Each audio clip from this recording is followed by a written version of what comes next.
Mesdames, Mesdemoiselles, Messieurs, chers pionniers, bonjour.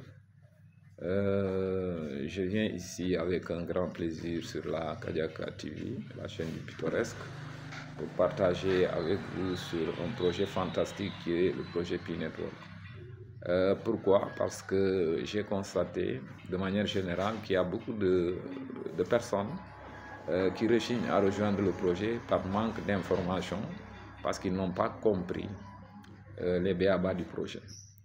Avant de commencer, moi je suis le docteur Ousmane Diatta, alias docteur Kadiaka. Et pour me donner beaucoup plus de visibilité sur YouTube et mieux vous servir, il faut liker la vidéo et la partager au maximum.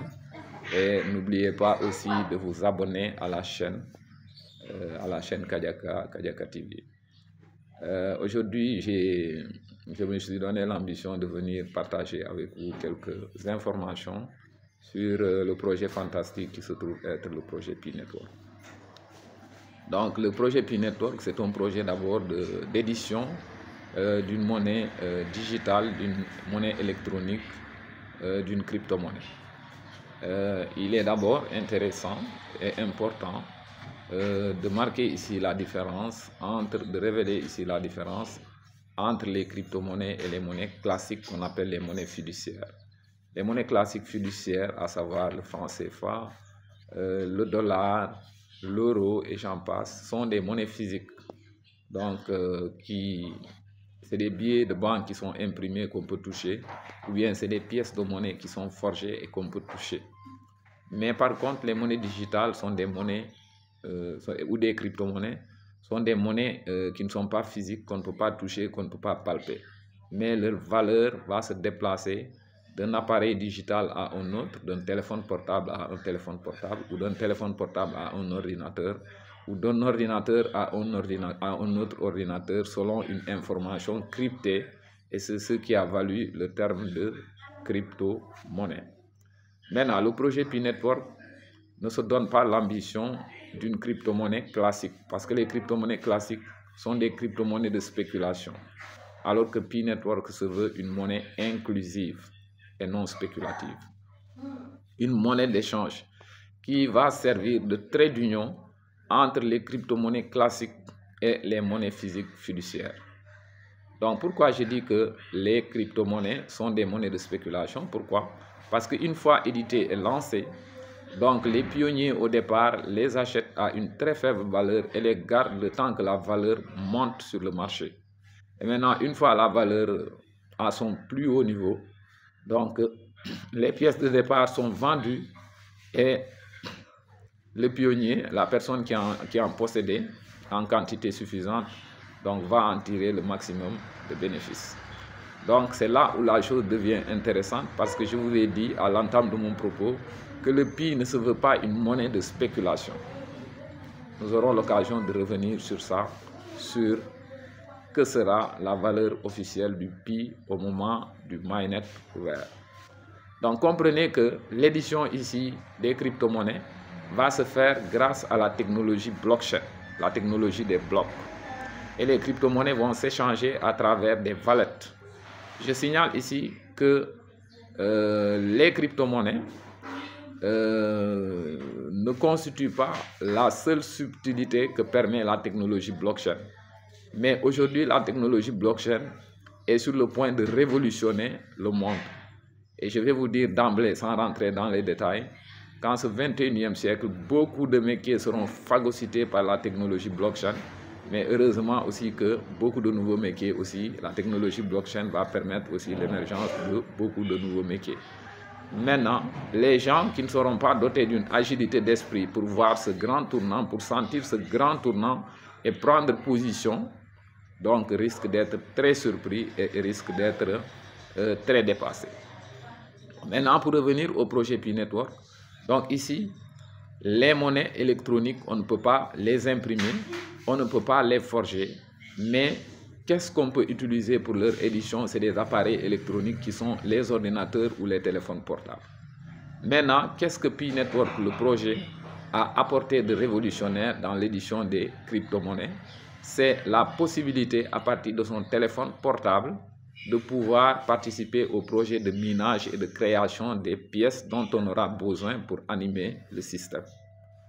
Voilà, donc c'est ainsi que le projet ambitionne d'éditer 65 milliards de pièces de Pi. Maintenant, toute personne qui met à contribution son téléphone portable ou son ordinateur va aider la communauté à réunir les 65 milliards de pièces de Pi nécessaires pour animer le système. Et en contrepartie, son téléphone sera récompensé. Et ce qui est fantastique ici, votre appareil digital n'aura aidé la communauté, ne va aider la communauté à réunir, aidera seulement la communauté à réunir le nombre de pièces nécessaires. Mais en retour, ce nombre de pièces-là va vous revenir après la valorisation. Mesdames, Mesdemoiselles, Messieurs, chers pionniers, aujourd'hui, qu'il neige ou qu'il pleuve, vous allez mettre de la connexion dans votre téléphone portable. Et cette connexion, souvent, elle sert à surfer sur les réseaux sociaux, à vous faire perdre du temps sans en contrepartie vous rapporter quelque chose. Maintenant, le projet Pi Network est venu vous donner la possibilité de faire d'une pierre deux coups. Vous allez continuer à acheter la connexion comme d'habitude, mais en retour, vous allez utiliser cette connexion, mettre à contribution votre téléphone portable pour qu'il puisse demain vous rapporter de la valeur monétaire à travers l'édition de la pièce de crypto-monnaie. C'est ça la quintessence du projet. Qu'est-ce qui est compliqué dans ça? Maintenant, il faut savoir que le projet a démarré il y a de cela 5 ans. Donc, depuis 5 ans, les gens sont en train de miner et on est sur le point d'atteindre le nombre de pièces de Pi qu'on s'était fixé au départ. Donc, c'est pourquoi, au fur et à mesure qu'on avance dans le projet, la vitesse de minage diminue. Et ce que je signale ici, c'est le moment ou jamais de rejoindre le projet parce que le minage n'est pas éternel. Donc, le minage n'est pas éternel et il arrivera au moment où il ne sera plus possible d'obtenir la pièce à partir de son téléphone portable. Et en ce moment, il sera déjà trop tard. Donc ici, je profite de l'occasion déjà pour alerter les pionniers qui rechignent à miner et qui négligent le projet. Donc aux dernières nouvelles, vous avez jusqu'au 30 septembre pour configurer votre KYC. Le KYC, c'est des données de reconnaissance que vous devez donner à la Core Team, mettre à la disposition de la Core Team pour qu'on puisse vous identifier parce que on ne saurait positionner des pièces qui pourraient rapporter de la valeur monétaire à une personne qu'on n'identifie pas, qu'on n'a pas encore identifiée. Donc c'est pour des raisons sécuritaires qu'on vous demande de configurer votre KYC avant le 30 septembre. Maintenant, les personnes, les pionniers qui ne vont pas configurer leur KYC avant le 30 septembre seront considérés comme forclos et vont perdre presque tout ce qu'ils ont miné jusqu'à ce jour. Pourquoi le 30 septembre? C'est pour donner la possibilité aux pionniers de pouvoir configurer le reste, de compléter les autres configurations. Parce que ici, si vous entrez dans le système, vous allez voir qu'il y a 9 tableaux à configurer, mais le 9e ne dépend pas de vous. Donc, les tableaux qui vont dépendre de vous-même, c'est le premier tableau jusqu'au 8e tableau. Et le 9e tableau ne va pas dépendre de vous parce que le 9e tableau, il deviendra vert, il sera configuré quand on va véritablement transférer les pièces de Pi que vous avez minées sur votre téléphone. La première tranche de Pi sera transférée déjà dans votre téléphone, c'est en ce moment que le dernier tableau va devenir vert.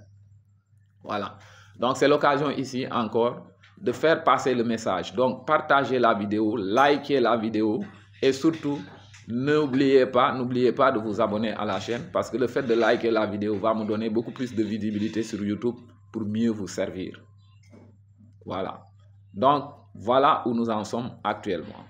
Donc, je profiterai de l'occasion ici pour dire que à ce jour, nous sommes au niveau du mainnet fermé.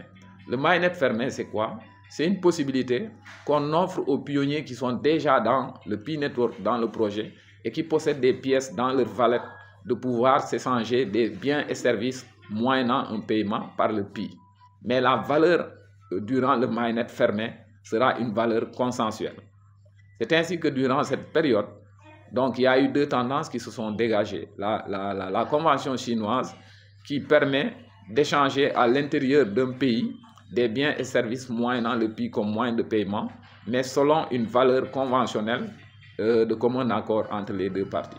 C'est ainsi que les Chinois, dans cette convention, donc ils ont lancé la convention chinoise qui permet à l'intérieur de la Chine de pouvoir échanger des biens et services en considérant que le PI, un PI a une valeur de 314 159. Je le répète, 314 159. Donc je tiens à préciser que ce n'est pas 314,159 $. Non, c'est 314 159. Et les Américains de leur côté aussi, dans leur convention, ils ont fixé la valeur du PI à 1 million de $. Donc vous voyez, mais à travers le monde, c'est les Chinois qui ont été plus actifs et qui ont été plus prompts vraiment à défendre leur convention. Et à ce jour, il y a plus de, à peu près, si je ne m'abuse, à peu près 133 pays à travers le monde qui se sont alignés derrière la convention des Chinois. Bon, maintenant, je m'avais précisé ici que cette valeur ne sera pas forcément la valeur officielle du PI au démarrage, durant l'ouverture Mainnet. Mais attention aussi, je vais m'empresser de dire aussi que ça peut être aussi la valeur. Parce que vous savez que le PI Network, le projet PI Network est un projet communautaire qui va tenir compte des tendances dégagées au sein de la communauté. Donc, et ici, la tendance globale au niveau de la communauté PI Network est une tendance qui s'aligne derrière la convention chinoise qui se veut un PI fort à 314 159. Et je vous ai dit à l'entame de mon propos que le PI ne se donne pas l'ambition d'une monnaie de spéculation.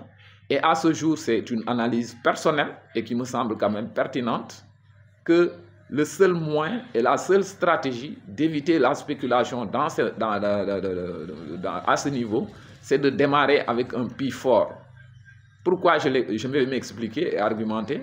Pourquoi? Parce que les spéculateurs qui comptent sur leur richesse et qui pensent que le PI va fonctionner selon le modèle des crypto-monnaies classiques, donc ils n'ont pas rejoint le projet en se disant que de toutes les façons, on a assez de ressources pour qu'au démarrage, les pionniers qui vont s'empresser de bazarder le PI, nous allons profiter et acheter le maximum de PI et les garder, et dès que la valeur monte, donc ça nous permettra de spéculer comme on a l'habitude de le faire. Alors que le PI ne se veut pas, se veut une monnaie inclusive d'échange, mais pas une monnaie de spéculation.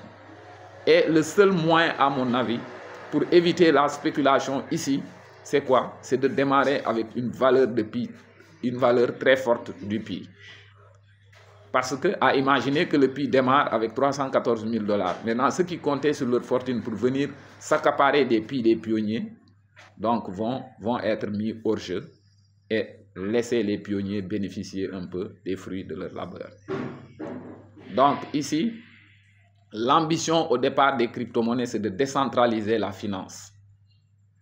L'ambition au départ des crypto-monnaies, c'est de décentraliser la finance. Parce que vous conviendrez avec moi que donc, ces monnaies fiduciaires physiques sont détenues par des États. Le dollar est américain, l'euro est européen, et j'en passe. Et ici, en Afrique de l'Ouest, combien de fois on n'a pas crié sur les toits du monde que la puissance coloniale, que je ne veux pas nommer ici, nous domine à travers le franc CFA, nous exploite à travers le franc CFA. Maintenant que les crypto-monnaies sont venues pour nous donner toute notre indépendance, les gens rechignent encore à les adopter. Et d'ailleurs, dans ce sens, c'est une contradiction. Parce que je ne peux pas comprendre comment vous pouvez être unanime que le monde est dominé par le digital à ce jour et que vous ne soyez pas d'accord que ce même monde qui est dominé par le digital sera dominé par l'argent digital dont les crypto-monnaies font partie. C'est une contradiction. Donc, je répète, vous ne pouvez pas accepter à ce jour que le digital a fini par dominer le monde et ne pas accepter que l'argent digital, à son tour, reste à l'écart. Non, l'argent digital ne sera pas en reste. Si le digital domine le monde, l'argent digital va dominer également l'argent physique. Et comme argent digital, les crypto-monnaies font partie. Et le PI, je vous ai dit que c'est une crypto-monnaie, mais qui se donne l'ambition d'être avant tout une monnaie inclusive. Mesdames, Mesdemoiselles, Messieurs, donc au final, le projet PI Network est venu pour vous, pour décentraliser la capacité financière. Parce qu'aujourd'hui, avant, ce qu'on ne pouvait pas faire avec le Bitcoin, on ne pouvait pas miner des pièces de Bitcoin avec son téléphone portable. Mais aujourd'hui, les statistiques sont unanimes que les pauvres ne détiennent pas moins de téléphones que les riches. Et ici, on vous donne la possibilité, à partir de votre téléphone, d'augmenter votre capacité financière à travers Pi Network. Pi est un projet très sérieux. Donc, gare aux personnes qui vont négliger le Pi, parce que ça pourrait être le regret, le plus grand regret de leur vie. Docteur Kadiaka, à très bientôt pour une autre vidéo. N'oubliez pas de vous abonner et surtout de partager la vidéo pour pouvoir démocratiser, à l'image du Pi, qui se donne l'ambition de démocratiser la finance. Donc, partagez la vidéo au maximum pour décentraliser l'information utile. Merci à vous et à très bientôt.